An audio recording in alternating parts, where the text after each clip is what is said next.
Good morning, class! Bago tayo magsimula, pulutin nyo muna yung mga basura dyan sa mga upuan ninyo. At basura, anything na basura na nakikita ninyo. At ilagay doon sa basurahan.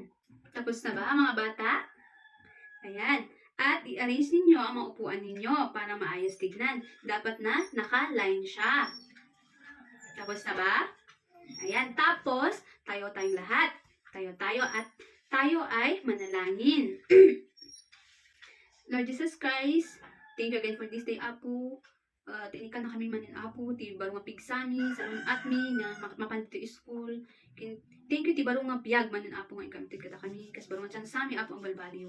Lord, we humbly ask, Lord God, nasapay ka mamapakawan mo, ti lubasunan ni Sangwan ng Apo. Lord, we ask for your guidance, Apo. I-guide mo da kami dito na aldaw. Siga kumati magkada kami dito mong gamay sa kada kami. And this we pray in the name of Lord Jesus Christ. Amen. Ayan, maaari na kayong umupo, mga bata. Bago tayo magsimula, ay mag-check muna ako ng inyong mga attendance. Okay. Unahin natin ng boys. Abad, Ballesteros, Valiente, Karata, Domingo, Espejo, Garao, Gazon, Ingao, Kalasa, Lamao, Saragosa. Ayan, walang absent sa mga boys present lahat. Dito naman tayo sa girls. Aniga, Ason, Bakas, Kalangat, Carasaw, Engad, Haraw, Lenao, Picasso, at Zamora. Ayan, very good tayo today kasi present kayo lahat. Palakpakan natin ang mga sarili. Ayan. Ang ating aralin ngayon ay mga kagamitan sa paglilinis ng bahay at bakuran. At ito ang mga layunin. Ipapamalas ang paunawa sa batayang konsepto ng gawaing pantahanan at ang itutulong nito sa pag-unlad ng sarili at tahanan. Na isasagawa ng may kasanayan ang mga gawaing pantahanan na makatutulong sa pangangalaga ng pansarili at ng sariling tahanan. At natutukoy ang angkop ng mga kagamitan sa paglilinis ng bahay at bakuran. Ayan. Ngayon, may ipapakita akong mga larawan sa inyo at tukuyin ninyo kung ano-ano ang mga ito. Handa na ba kayo? Handa na. Ayan. Ang unang larawan ay, ayan. Ano yan? Bunot. Magaling. May ganyan ba kayo sa inyong mga tahanan? Meron. Ang susunod na larawan ay ito. Ayan, ano yan? Basahan. May ganyan ba kayo sa inyong mga tahanan? Meron. Ito, sa pangatlong larawan ay ito.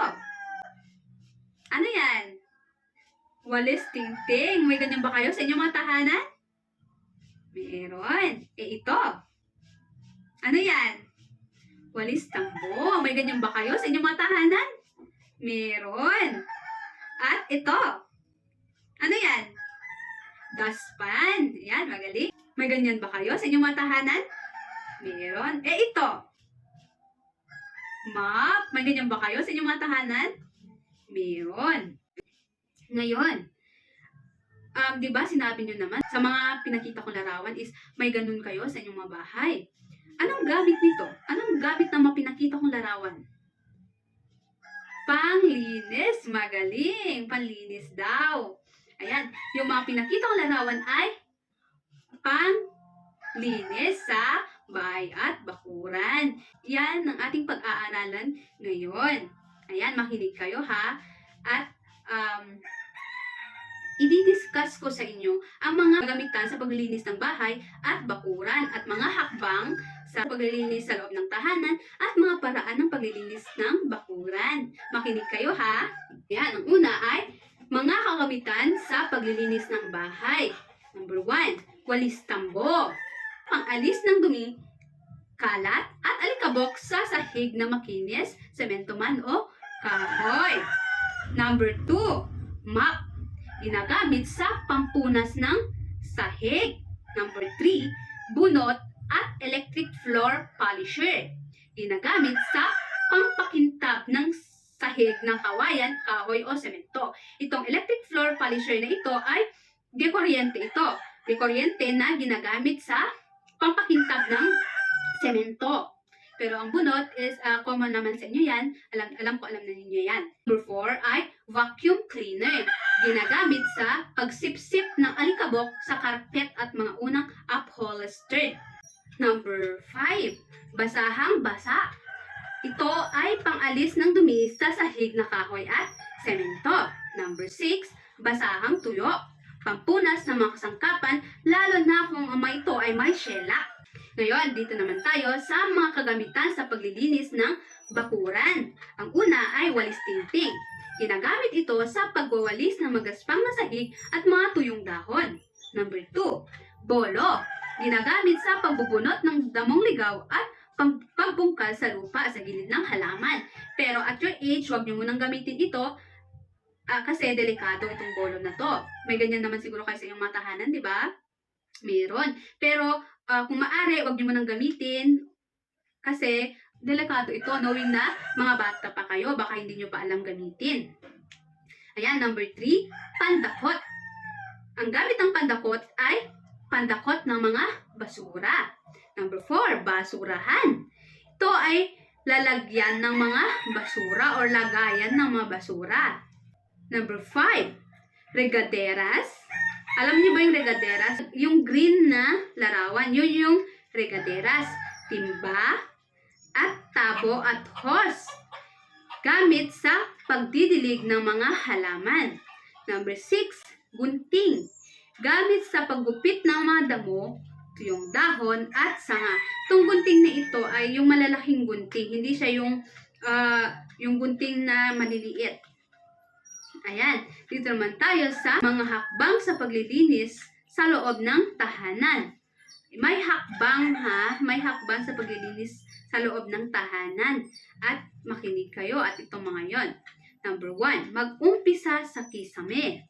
Number 2, isunod ang dingding at larawan nakakwadro. Number 3, walisan ng ilalim ng kabinet, lamesa at mga upuan. At ipunin ang dumi sa sahig. Number 4, walisan ang mga gilid-gilid papunta sa gitna.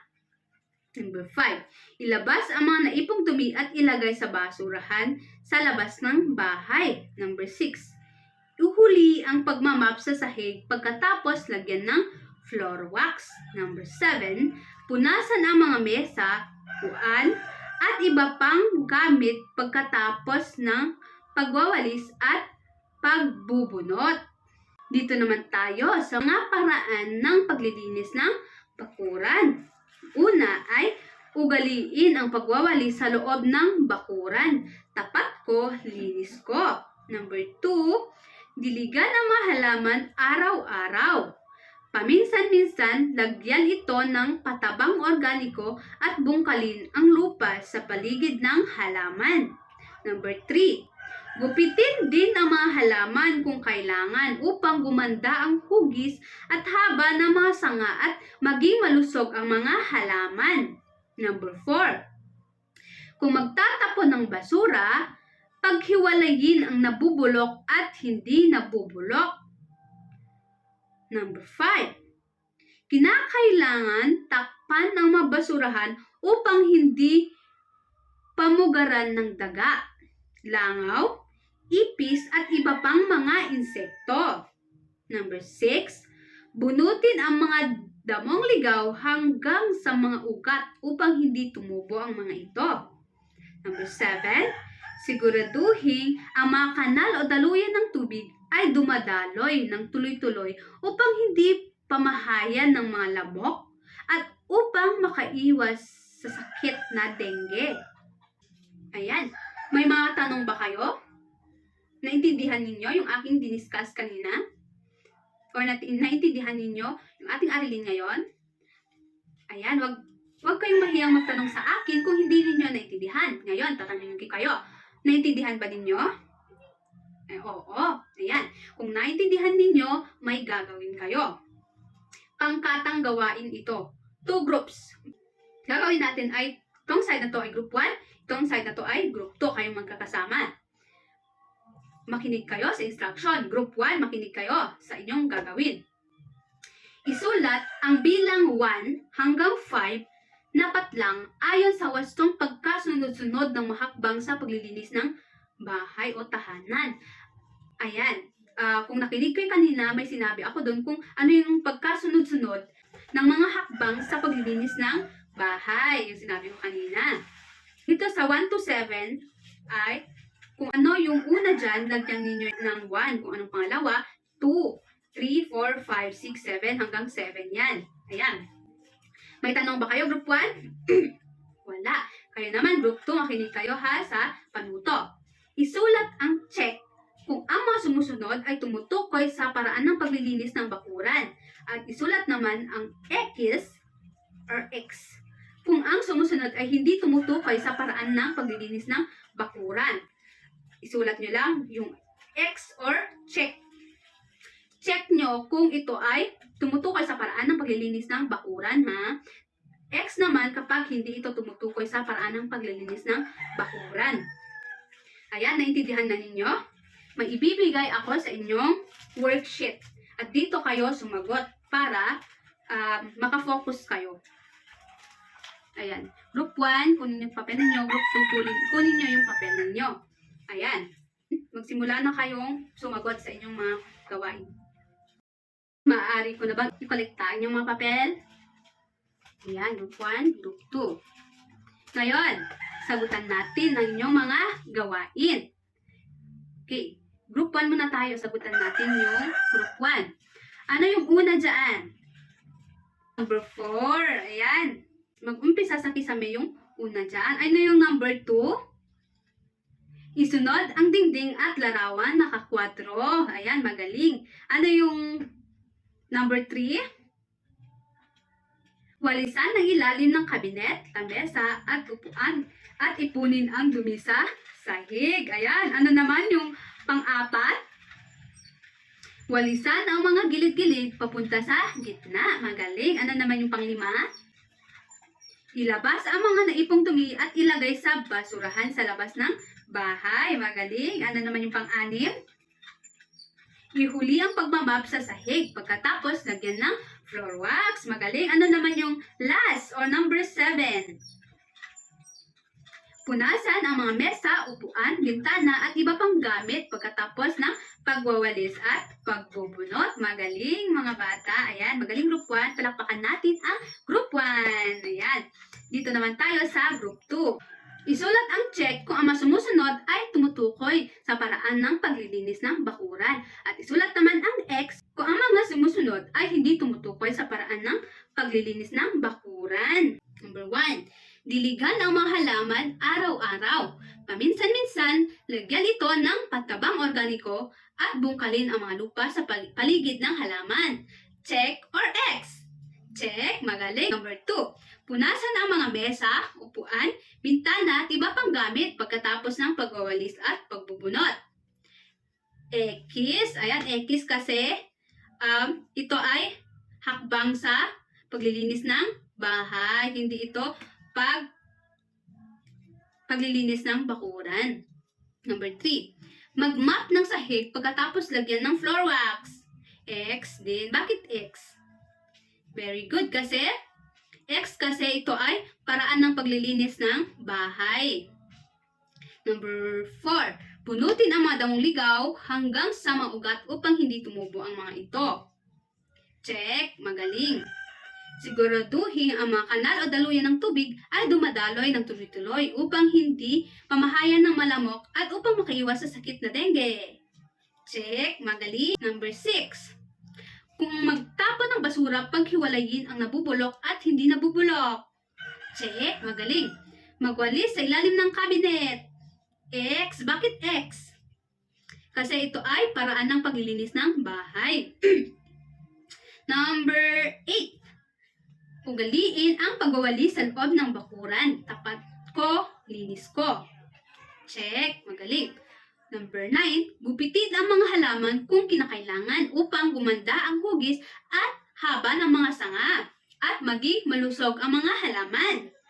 Check, magaling. Ihuli ang pagmamab sa sahig. Pagkatapos, lagyan ng floor wax. X, bakit X? Yes, kasi ito ay paraan ng paglilinis ng bahay. Magaling. Number 11, kinakailangan takpan ng mabasurahan upang hindi pamugaran ng daga, langaw, ipis at iba pang mga insekto. Check, magaling. Palakpakan natin ang group 2.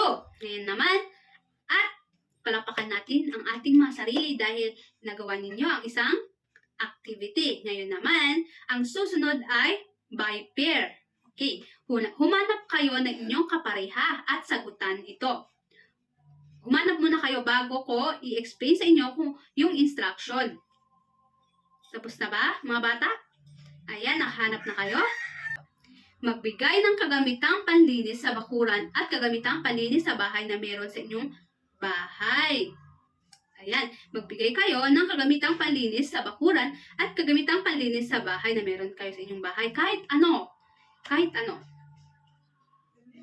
Ayan. Simulan na ninyo ang inyong gawain. Tapos na ba mga bata, maaari ko bang i-kolekta ang inyong mga papel? Ipasa ninyo sa harap. Ayan. Ito ng mga papel ninyo. Ngayon, sagutan natin. Ayan. Magbigay ng kagamitang panlinis sa bakuran at kagamitang panlinis sa bahay na meron sa inyong mga tahanan o bahay. Okay, magbigay kayo. Magbigay nga kayo ng kagamitang panlinis sa inyong mga bahay.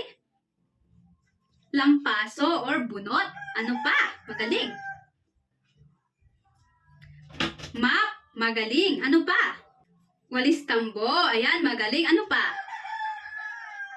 Electric floor polisher. Ayan, sigurado ba kayo na mayroon yung mga sinabi nyo sa inyong mga tahanan? Ayan. Dito naman tayo sa kagamitang panlinis sa bakuran. Magbigay nga kayo na kagamitang panlinis sa inyong mga bakuran. Magbigay nga kayo. Walis tingting. Ano pa? Basurahan. Ano pa? Pandakot. Ano pa? Ayan, mga bolo. Magaling. Ano pa? Wala na ba? Ayan. Kung ganyan, magaling at natutukoy na ninyo kung ano yung mga kagamitan sa paglilinis ng bahay at kagamitan sa paglilinis ng bakuran. Ayan. Ngayon, ready na kayo? May activity ulit tayo. Ready na kayo? Ayan. Ito ang panuto. Basahin ang mga sitwasyon sa ibaba. Unawain at piliin ang titik ng tamang sagot. So, sabihin nyo lang kung ano yung mga tamang sagot ha. Okay, babasahin natin. Number 1. Ano ang ginagamit sa paglilinis ng kisame? A. Mop. B. Floor wax. C. Pandakot. D. Walis na tingting. D. Walis na tingting. Magaling. Number 2. Ano ang ginagamit sa pagpapakintab ng sahig? A. Basahan. B. Bunot. C. Pangagiw. D. Walis. B. Magaling. Bunot. Number 3. Ang pagwawalis ng sahig ay ginagawa ng blank upang hindi lumipad ang alikabok. A. Dahan-dahan. B. Mabilis. C. Pababa. D. Sulok. A. Magaling. Dahan-dahan. Number 4. Paano alisin ang alikabok sa figurin? A. Lagyan ng floor wax. Lagyan ng floor wax daw yung figurin. B. Walisan ang figurin. C. Punasan ng basahang tuyo. D. Lampasuhan ang figurin. C. Very good. Punasan ang basahang tuyo. Dito naman tayo sa number 5. Ano ang iyong gagawin upang hindi malanghap ang alikabok pag ikaw ay naglilinis? A. Gumamit ng apron. Gumamit ka daw ng apron. B. Magdamit ng maluwag. C. Talian ang buhok. D. Takpan ang ilong. Takpan ang ilong. Magaling. Number 6. Paano lilinisin ang sahig upang hindi madulas ang dumaraan? A. Pakintabin at walisan. B. Walisan at lagyan ng floor wax. C. Punasan ng basahan at walisan. D. Walisan, punasan ng basang-basahan at pakintabin. Ano? D. Magaling. Walisan, punasan ng basang-basahan at pakintabin. Magaling. Number 7. Nakatalaga ka sa paglilinis ng inyong bakuran para sa darating na kaarawan ng inyong ina. Ano ang mainam na gamitin sa pagdakot ng mga basura? A. Mop. B. Pandakot. C. Timba. D. Walis tambo. Pandakot. Magaling. Letter B. Number 8. Bakit kailangang sundin ang pangkalusugan at pangkaligtasang gawi sa paglilinis ng bahay at bakuran? A. Upang makaiwas sa iba pang gawain. B. Upang maiwasan ang anumang sakuna. C. Upang maisagawa ang mga nakatakdang gawain. D. Upang makapaglaro agad pagkatapos ng gawain. Letter B. Upang maiwasan ang anumang sakuna. Number 9. Paraan ng paglilinis ng bakuran sa pamamagitan ng pag-alis ng tuyong dahon at iba pang kalat sa loob at labas ng bakuran. A. Pagwawalis. B. Pagdadamo. C. Pagdidilig ng halaman. At D. Pagtatapon ng basura. Ano? Pagwawalis. Magaling. Dito na tayo sa last number, which is number 10. Ano ang ginagamit sa pagwawalis ng mga dahong tuyo? A. Bolo. B. Pandakot. C. Walis tambo. D. Walis tingting. Walis tingting. Magaling. Letter D. Ayan. Palakpakan natin ang mga sarili at ang mga sagot ninyo ay tama at mukhang naintindihan ninyo ang ating aralin ngayon. Kaya naman, may tatanong ako sa inyo. Naglilinis ba kayo sa inyong mga tahanan at mga bakuran? Oo? Oo. Mabuti naman kung ganon. Anong mga ginagamit niyong paglilinis? Walis tingting, walis tambo, pandakot, basura, lampaso, bunot, magaling, map, magaling. At mukhang naglilinis talaga kayo kasi alam na alam ninyo gamitan sa paglilinis. Ayan mga bata, ugaliin nating maglinis sa ating mga bahay at sa ating mga bakuran para makatulong tayo sa ating mga magulang. Ngayon naman, tatanungin ko kayo. Ano-ano ang mga kagamitan sa paglilinis ng bahay? Walis tambo, magaling. Ano pa? Mop, magaling. Ano pa? Bunot at electric floor polisher, magaling. Ano pa? Vacuum cleaner, magaling. Ano pa? Basahang basa, magaling. Ano pa? Basahang tuyo, magaling. Yun yung mga 6, diba, na kagamitan sa paglilinis ng bahay. At madami pang iba kung meron pa kayong iba. Yan. Kaya naman, ano ang mga kagamitan sa paglilinis ng bakuran? Walis tingting, magaling. Ano pa? Bolo, magaling. Pandakot, magaling. Basurahan, magaling. Regalderas, timba, at tabo at hose, magaling. Ano pa? Gunting, ayan. Talagang nakinig kayo sa ating diskusyon kanina at mukhang naintindihan naman ninyo ang ating aralin. Naintindihan ba ninyo? Ayan, may katanungan ba kayo? Wala naman. So ngayon ay mag-quiz kayo. May bibigay ako sa inyong quiz. Ayan. At may ibibigay ako sa inyong worksheet. Dito kayo sasagot sa worksheet na ibibigay ko. Makinig kayo at babasahin ko ang panto. Basahin ang bawat pangusap, bilugan ang titik ng tamang sagot. Isulat ito sa sagutang papel. Ayan.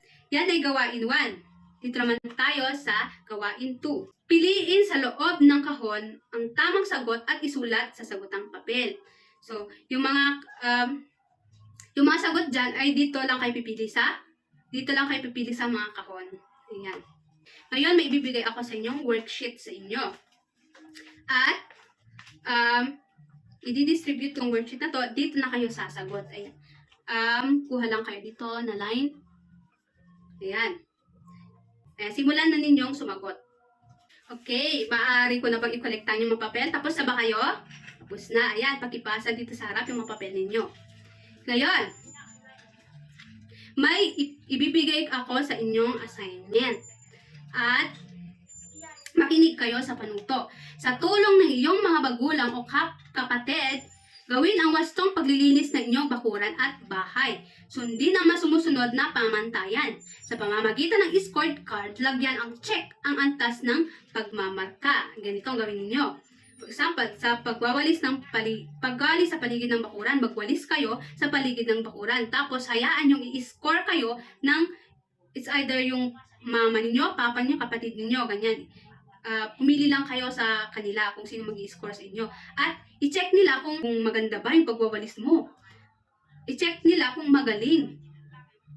Magaling ba? Or maganda ba yung pagwawalis mo? Magaling-galing. Medyo maganda yung pagwawalis mo. At hindi magaling ay hindi maganda yung pagwawalis mo. Ganun. Ang magaling ay may 5 points. Ang magaling-galing ay 3 points. Ang hindi magaling ay 2 points. Ganyan gawin ninyo.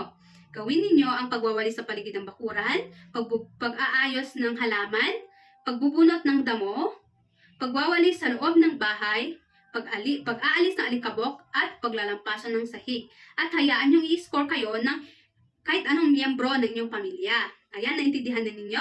Magbibigay ako ng worksheet sa inyo para dyan na mag-check. Naintindihan ba ninyo? Ayan. Okay. Nabigyan ba lahat ng worksheet para sa assignment? Yan. Kung ganun ay, let's call it a day at goodbye class. See you again tomorrow.